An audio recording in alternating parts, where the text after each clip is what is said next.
What's up guys, this is Pinkacross, and today I'm going to be talking about ladder anxiety. I'll be using examples from competitive Pokemon and showing footage from my most recent climb to rank 1, but strategies for managing ladder anxiety apply to many competitive games. I've hit rank 1 many times, but there was a time when I couldn't imagine hitting 1500 ELO in OU. Over my long journey in competitive Pokemon, I've often been a nervous wreck before hitting certain ELO or rank benchmarks, and it has definitely hurt my playing and caused me to miss those benchmarks many times. I'm going to share with you guys the things I've learned about how to manage ladder anxiety. Let's get right into it. The first thing I want to address is the "it's just a game" fallacy. I'm sure somebody has told you this before when you've been nervous or upset about the competitive game you're playing. It is reasonable to be nervous.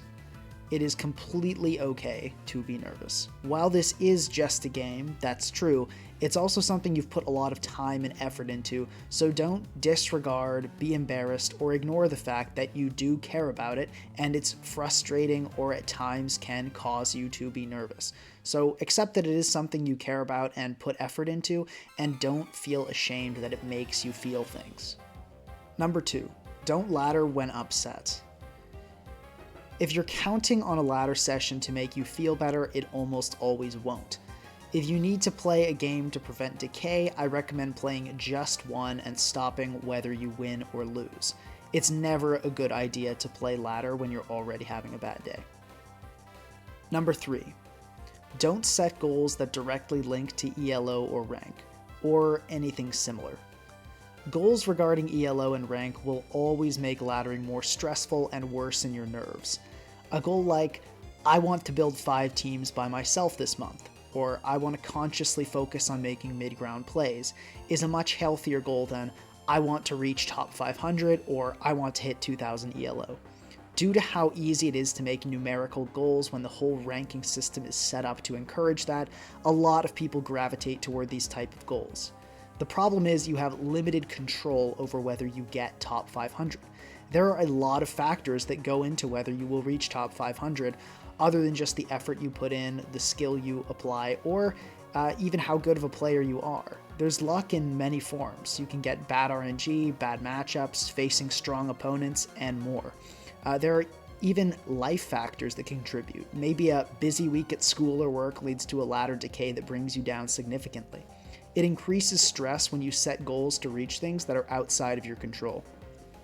What I recommend is setting goals that you can control that will lead to the same outcome as a goal to reach the top 500, but without the stress. For example, imagine you want to improve your team building skills, and your favorite Pokemon is Galarian Zapdos. You could set a goal to build a Galarian Zapdos team that reaches rank 1 in the next 2 months. Or you could set a goal to spend 20 hours building and testing a Galarian Zapdos team in the next 2 months. Both will lead to you improving your team building skills, but one is going to stress you out and make you unhappy, while the other is achievable and within your control. Note that you should not sacrifice measurability when making goals. Making goals that you can measure is still important. A goal like get better at team building, while it won't stress you out, is also difficult to measure and not a very well-defined goal. What I'm recommending, however, is making goals where the measuring factor is not ELO or rank or anything similar.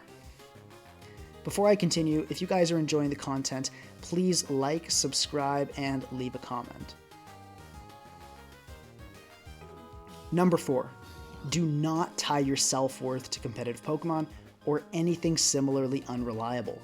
It makes ladder nerves a lot worse when the game you're playing means more than the game itself. I personally recommend tying your self-worth to your own adherence to your values. Do your actions work toward your goals, and do your goals align with what is important to you in life? This is a good thing to evaluate yourself on because unlike a game such as competitive Pokemon, you have a lot of control. You can be the person you want to be every day, or at least most days, but not even the most talented Pokemon players can win or be successful every day. Number 5. Know that effort pays off long-term, but not always short-term. This is good general life advice, and it applies to Pokemon as well. Even if you've improved as a player or you're putting a lot of time into improving yourself at competitive Pokemon, it doesn't mean you won't have a bad tournament series or tilt on the ladder. You may very well go lower on the ladder than ever before or have a worse tournament series than ever. Ultimately, decreasing ladder anxiety is mostly about having a healthier relationship with the game. Ironically, putting less emphasis on ELO and rank will lead to a higher ELO and rank, while also making the game more enjoyable and less stressful. Good luck on the ladder, and I'll see you guys next time.